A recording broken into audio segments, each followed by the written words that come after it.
10ನೇ ತರಗತಿಯಲ್ಲಿ ಅಭ್ಯಾಸ 12.2 question number 6 10ನೇ ತರಗತಿಯಲ್ಲಿ ಇರುವಂಥ ಪ್ರಶ್ನೆ ಇದು.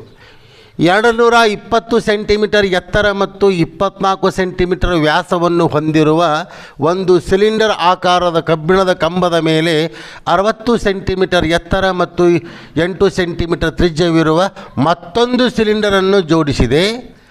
1 ಸೆಂಟಿಮೀಟರ್ ಕ್ಯೂಬ್ ಅಂದರೆ 1 ಘನ ಸೆಂಟಿಮೀಟರ್ ಕಬ್ಬಿಣದ ಸರಿಸುಮಾರು ದ್ರವ್ಯರಾಶಿ 8 ಗ್ರಾಮ್ ಆದರೆ ಕಂಬದ ದ್ರವ್ಯರಾಶಿಯನ್ನು ಕಂಡುಹಿಡಿಯಿರಿ ಅಂತದ.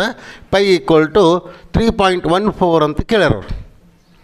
ಎಲ್ಲಿ ಪೈದ ಬೆಲೆಯನ್ನು ಬರ್ತದೆ ಅಲ್ಲಿ 3.14 ಅಂತ ನಾವು ಬಳಸಿ ಫೈನಲ್ ಉತ್ತರವನ್ನು ಅವ್ರಿಗೆ ಕೊಡಬೇಕು. ಪ್ರಶ್ನೆ ಏನು ಹೇಳ್ತದೆ ಸ್ವಲ್ಪ ನೋಡ್ಕೋರಿ. ಕಾನ್ಸೆಪ್ಟ್ ಏನಾಗ್ದ, 220 ಸೆಂಟಿಮೀಟರ್ ಎತ್ತರದ 24 ಸೆಂಟಿಮೀಟರ್ ವ್ಯಾಸವನ್ನು ಹೊಂದಿರುವ ಒಂದು ಸಿಲಿಂಡರ್. ಎಷ್ಟು? 220 ಸೆಂಟಿಮೀಟರ್ ಹೈಟ್ ಇರುವಂಥದ್ದು ಇದು ಒಂದು ಸಿಲಿಂಡರ್ ಅದು.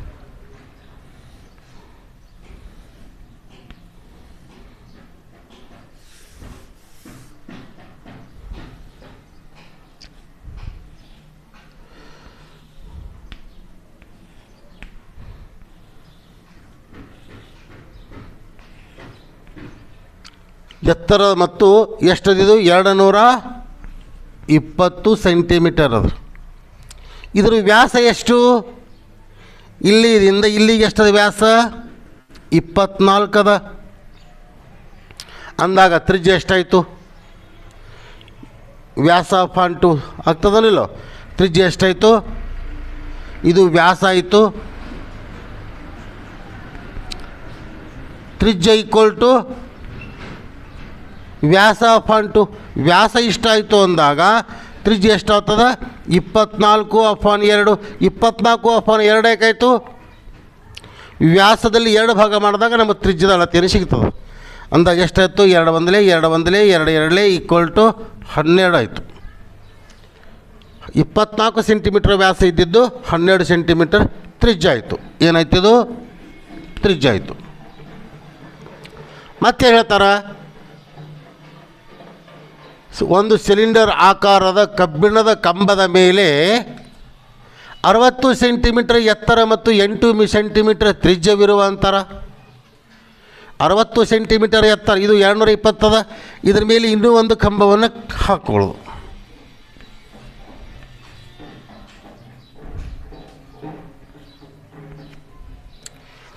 ಇದರ ತ್ರಿಜ್ಯ ಎಷ್ಟು ಕೊಟ್ಟಾರ ಅವರು? ಇದ್ರ ತ್ರಿಜ್ಯ ಎಷ್ಟು ಕೊಟ್ಟಾರ? ಅವರು ವ್ಯಾಸ ಕೊಟ್ಟಿಲ್ಲ, ಇಲ್ಲಿ ಡೈರೆಕ್ಟಿಗೆ ತ್ರಿಜ್ಯನೇ ಕೊಟ್ಟಾರ. ಎಷ್ಟು? 8 ಸೆಂಟಿಮೀಟರ್ ಅಂತ ಅದು. ಇಲ್ಲಿ 12 ಸೆಂಟಿಮೀಟರ್ ಇದರ ತ್ರಿಜ್ಯ ಆಯಿತು, 8 ಸೆಂಟಿಮೀಟರ್ ಇದರ ತ್ರಿಜ್ಯ ಆಯಿತು. ಲೆಕ್ಕಾಚಾರದಲ್ಲಿ 2 ತ್ರಿಜ್ಯವಾಗಿಯೇ ನೀವು ಕಂಟಿನ್ಯೂ ಮಾಡಿರಿ, 2 ವ್ಯಾಸ ಇಟ್ಟುಕೊಂಡೆ ಕಂಟಿನ್ಯೂ ಮಾಡಿರಿ ನಿಮ್ಮ ಅನುಕೂಲಕ್ಕೆ. ಮತ್ತೊಂದು ಸಿಲಿಂಡರನ್ನು ಜೋಡಿಸಿದೆ. 1 ಘನ ಸೆಂಟಿಮೀಟರ್ ಕಬ್ಬಿಣದ ಸರಿಸುಮಾರು ದ್ರವ್ಯರಾಶಿ 8 ಗ್ರಾಮ್ ಆದರೆ ಕಬ್ಬಿಣದ ದ್ರವ್ಯರಾಶಿಯನ್ನು ಕಂಡುಹಿಡಿಯಿರಿ ಅಂತದ. ಅಂದರೆ ಒಟ್ಟು ಈ ವಸ್ತುವಿನ ದ್ರವ್ಯರಾಶಿ ಎಷ್ಟು ಬೇಕು ನಮಗೆ? ಒಟ್ಟು ದ್ರವ್ಯರಾಶಿ ಎಷ್ಟು? ಯಾವುದು? ದೊಡ್ಡ ಆಕೃತಿಯ ದ್ರವ್ಯರಾಶಿ, ಸಣ್ಣ ಆಕೃತಿಯ ದ್ರವ್ಯರಾಶಿ. ದೊಡ್ಡ ಆಕೃತಿಯ ದ್ರವ್ಯರಾಶಿ, ಸಣ್ಣ ಆಕೃತಿಯ ದ್ರವ್ಯರಾಶಿ ಎರಡೂ ಕೂಡಿಸಿದಾಗ ಒಟ್ಟು ವಸ್ತುವಿನ ದ್ರವ್ಯರಾಶಿ ನಮಗೆ ದೊರೀತದೆ. ಹೌದಾ? ಅಂದ್ರೆ ದ್ರವ್ಯರಾಶಿ ಅಂದ್ರೇನು? ಒಟ್ಟು ಘನಫಲ, ಟೋಟಲ್ ಅದರದ್ದು volume.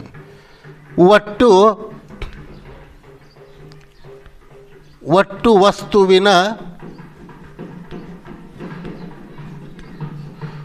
ಘನಫಲ.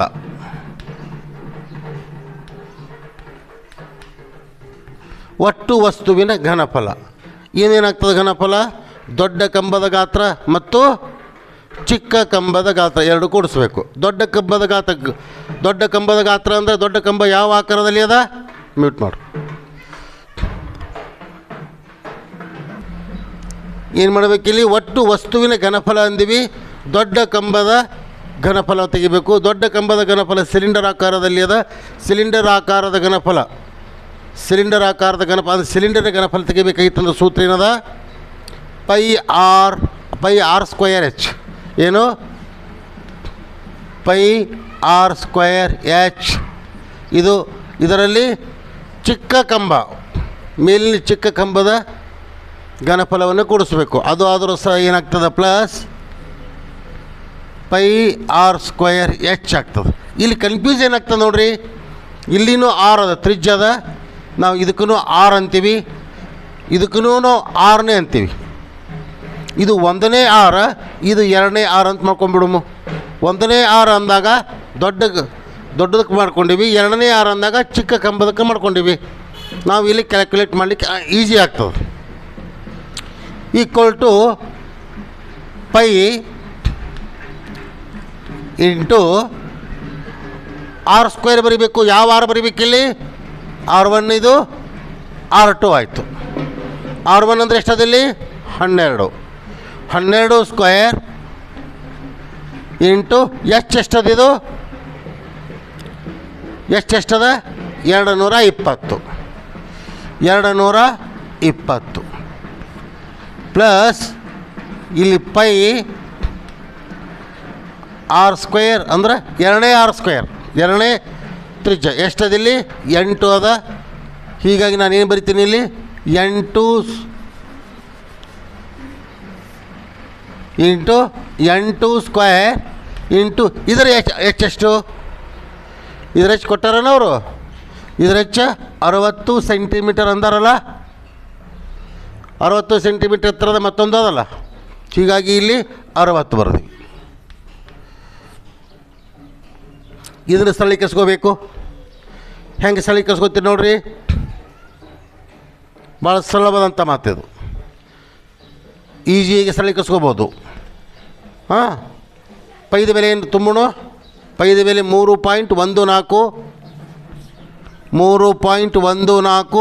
Into 12 into 12 into 220 plus 3.14 into 8 into 8 into 60. ಅರ್ಥ ಆಯ್ತಾ? ಇದನ್ನು ಕ್ಯಾಲ್ಕುಲೇಟ್ ಮಾಡಿರಿ.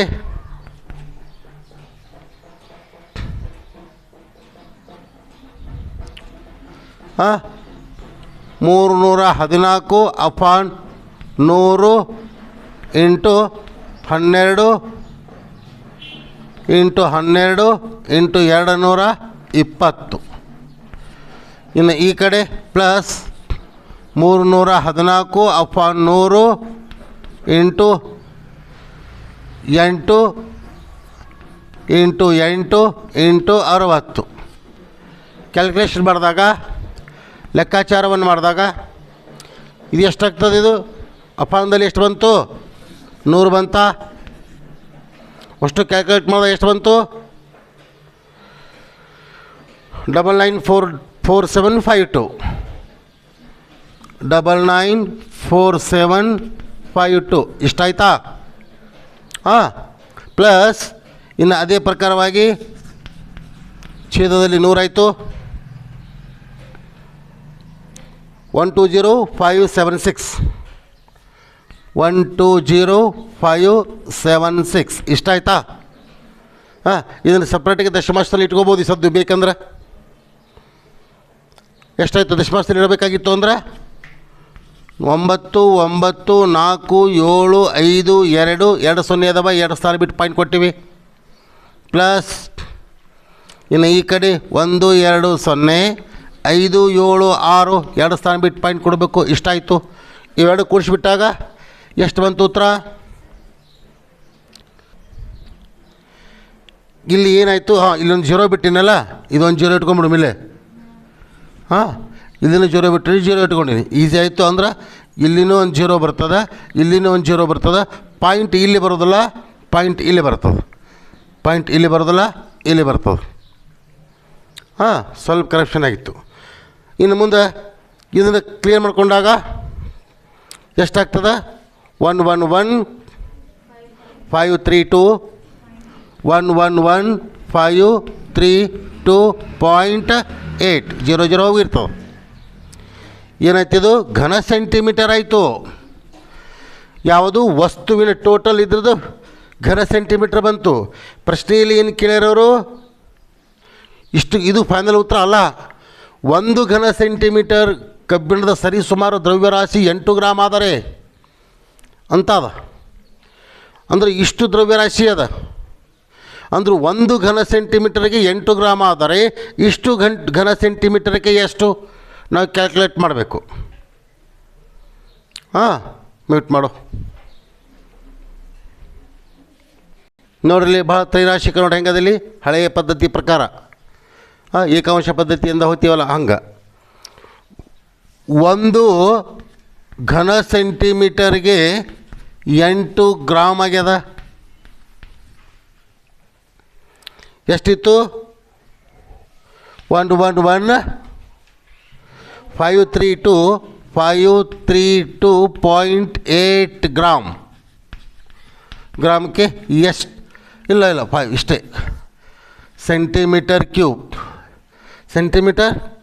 ಕ್ಯೂಬ್ ಹೋದಲ್ಲ, ಎಷ್ಟು ಗ್ರಾಮ್ ಆಗ್ತದೆ ಅಂತ ಕೇಳ್ತಾರೆ. X =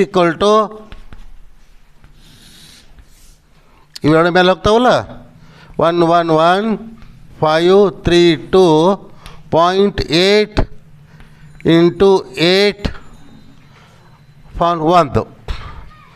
ಕ್ಯಾಲ್ಕುಲೇಟ್ ಮಾಡಿರಿ, ಎಷ್ಟು ಆಗ್ತದ ನೋಡಿರಿ.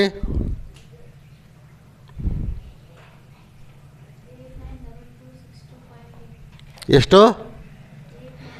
89. ಹಾಂ, 8. ಇದು ಇಲ್ಲ, ಏನಾಗ್ತದೆ ಇದು? 8922 62.4 ಏನಿದು? ಗ್ರಾಮದಲ್ಲಿ ಬಂತು. ನಿಮ್ಮ ಬುಕ್ಕದಲ್ಲಿ ಹಿಂಗಿಲ್ಲ, ಹೌದಲ್ಲ? ಇದು ಗ್ರಾಮದಲ್ಲಿ ಬಂತು. ನಾವು ಇದನ್ನು ಗ್ರಾಮವನ್ನು ಕಿಲೋಗ್ರಾಮ್ದಲ್ಲಿ ಬರೀಬೇಕು. ಗ್ರಾಮವನ್ನು ಕಿಲೋಗ್ರಾಮ್ದಲ್ಲಿ ಬರೆಯಬೇಕಾದ್ರೆ ಏನು ಮಾಡಬೇಕು? 1000ದಿಂದ ಭಾಗಿಸಬೇಕು, ಹೌದಲ್ಲ? ಅಂದರೆ 8, 9, 2, 2, 6, 2.4 ಅಪಾನ್ ಏನಿದು? ಕಿಲೋಗ್ರಾಮ್ ಆಯ್ತು. ಇದು ಅಷ್ಟು ಕೂಡಿ ಕಿಲೋಗ್ರಾಮ್ ಆಯಿತು. ಇದನ್ನು ಸ್ಥಳೀಕರಿಸಿದಾಗ = 8,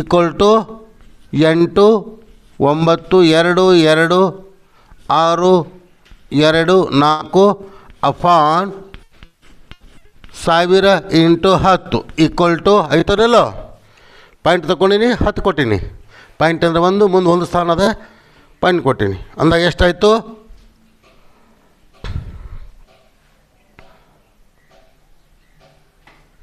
8, 9, 2, 2, 6, 2, 4 ಅಪಾನ್ 1, 1 4 0 = ದಶಮಾಂಶದಲ್ಲಿ ಬರೆದಾಗ